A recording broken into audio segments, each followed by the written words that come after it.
Since we started six-sided discs, I've had these hands on literally tens of thousands of discs. In the past year alone, we've spent week after week analyzing, researching, throwing, and comparing disc after disc right here on this channel.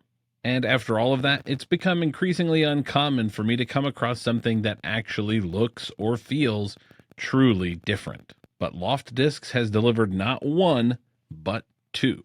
And these are our first impressions. Hey everyone, it's Greg from Six Sided Discs.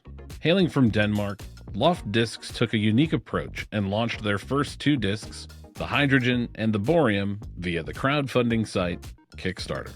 The Hydrogen is billed as the straightest putter in disc golf, which is a bold claim these days given the rise in fame of the MVP glitch. The Hydrogen, however, received an incredible 4,000% of its funding goal on Kickstarter, totaling over 200,000 euros. Rated at 1200, the Hydrogen is very deep, and the feel in the hand may take some getting used to, as Caleb can vouch for, as his first reaction was not the most favorable. However, what makes the Hydrogen unique is that straight doesn't actually mean straight. I'll show you what I mean. Here, Caleb throws the Hydrogen on a slight hyzer, and with most discs we expect to see it flip up and fly straight. But the Hydrogen keeps pushing left, appearing to be overstable. But if you look at their Kickstarter page, you'll see the following diagram. You see, Loft described the Hydrogen as straight, but then they go on to say that it effectively holds the angle that you put it on, resisting flipping to flat or turning over, depending on the angle. Which means the Hydrogen has a combination of great torque resistance and neutral stability. That combination means that yes, it is incredibly straight, but for you to get this straight flight, you need absolutely perfect angle control. If you release the Hydrogen on the wrong angle, you can only blame yourself, not the disc. The Hydrogen is available in all of the plastics available from Loft, starting with Alpha Solid, which is a high-quality premium plastic that is semi-translucent and both durable, slightly gummy, and grippy. To my hand, Alpha Solid feels somewhere between Latitude 64's new Royal plastic and Innova Star plastic. Overall, it is a top-quality premium plastic. Next up, we have their Beta Solid. Beta Solid is designed for putting. It's a stiff but somewhat tacky mid-grade plastic and very durable. It feels like a cross between MVP's Electron Firm and Innova's KC Pro. It has more grip than KC Pro, but it is less tacky than Electron Firm. Though I will say for putting, I don't think the Hydrogen's for me. It's really, really deep, and to mine like normal grip, it just doesn't feel quite right. But that doesn't mean it won't work for you. Next up is Gamma Solid. Gamma Solid is Loft's glow plastic and feels similar to Alpha Solid. Their glow, though, is average at best. Definitely behind some of the top-of-the-line glow blends like Eclipse from MVP, K1 from Castoplast, or even Lone Star Glow.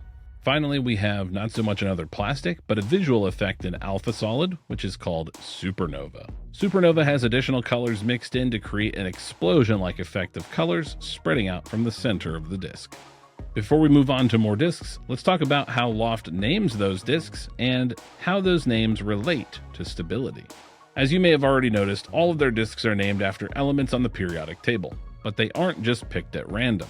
Instead, they are choosing the names for discs based on where they appear on the periodic table. Elements at the top are the lowest speeds, working down to high speeds at the bottom, with understable molds on the left and overstable molds on the right. We'll see this match up perfectly with the other three discs we're going to explore, beginning with the Silicon.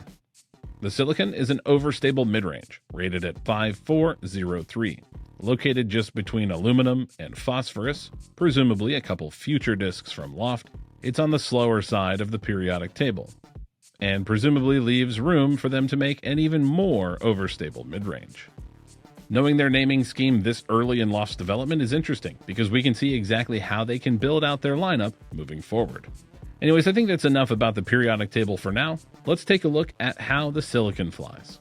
Put quite simply, the flight numbers for the Silicon are absolutely correct. The silicon feels like a cross between the Castoplast yarn and maybe a West Side Bard. It isn't quite as overstable as the yarn, but it's much shallower than the Bard.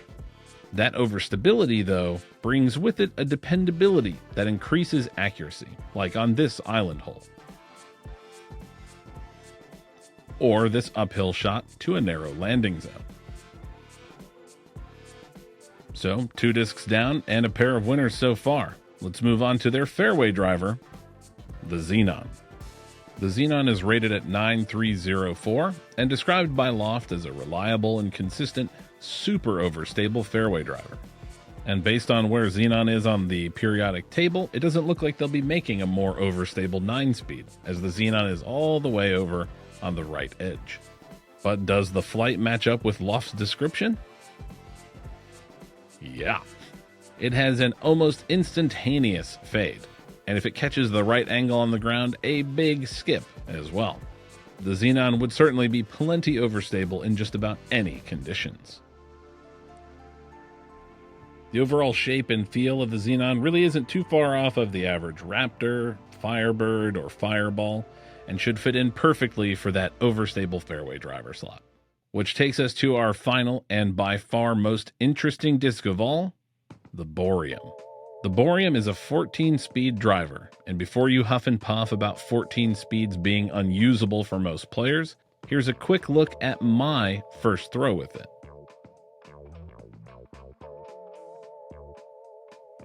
Not bad, but what sets the Borium apart from most super high-speed drivers? Well, the secret is hiding just under the rim. While the inside rim of pretty much every single driver on the market is a sharp, right angle or close to it, the Borium has a curved and rounded inside rim. The big question here, though, is why? Well, according to the Borium Kickstarter page, there are some significant benefits to this rounded rim. First is how it affects airflow. Here we see a diagram comparing the simulated airflow between a Borium with and without that rounded rim. And you see the turbulent air both inside and in front of the traditional rim, while the rounded rim has a smoother, laminar flow of air. And this matters because turbulence will create drag and slow the disc down. And if that disc can maintain its speed for longer, it should be able to fly further. According to Loft's testing, the Borium can fly anywhere from roughly 15 to 50 feet further than a similar sharp rim driver. And I have to say, we can't really argue with that, because this hole that we do just about all of our disc comparisons on is about 450 feet long. And as you can see from Caleb's reaction, we don't normally see discs actually make it all the way down to the basket. Both Caleb and I were genuinely surprised by the Borium, not just because of that rounded rim, but I think our initial first impression was that on release, maybe that rounded rim would make your hand come off the disc too easily, but if anything, it made the releases clean and more comfortable than your average disc, especially when throwing in colder temperatures. I've only done a little bit of experimentation with a Borium on a forehand grip, and I will say that I have a little less confidence about kind of holding that torque and getting all that pressure with just one finger on such a small area with that rounded rim. But that's not to say that it can't work for some people, or maybe it's something I'll just get used to, because I'm definitely going to be doing some experimentation with the Borium for myself.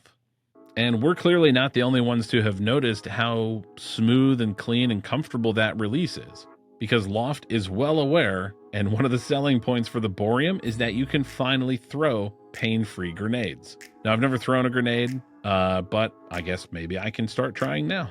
The Borium received an incredible 195,000 euros in funding, marking 2 hugely successful Kickstarter campaigns. So successful that Loft didn't rely on Kickstarter for the launch of their other 2 discs. And I have to say, for a smaller company launching off the back of some Kickstarters, Loft discs were hugely impressive. What has been your experience? Did you support them on Kickstarter, or have you thrown the discs? Leave a comment down below. And while you're there, tell us what brands we should explore next for our first impression series. For Six-Sided Discs, I'm Greg. We'll see you in the next one. However, what really makes the hydrogen unique is not that straight. However, what... Here, Caleb throws the hydrogen on a slight hyzer, and with most disc squeaks... Whoa. Instead, they are choosing the names for disc based on... Nope. Well, hello from cold, windy, muddy Ohio. Coming at you in the bloopers. It's gross. Look at these conditions we're dealing with. Can you give us a, can you step on that right there? Show us how. Hit him with a Oh, yeah. quicksand. Ew, so gross. Oh!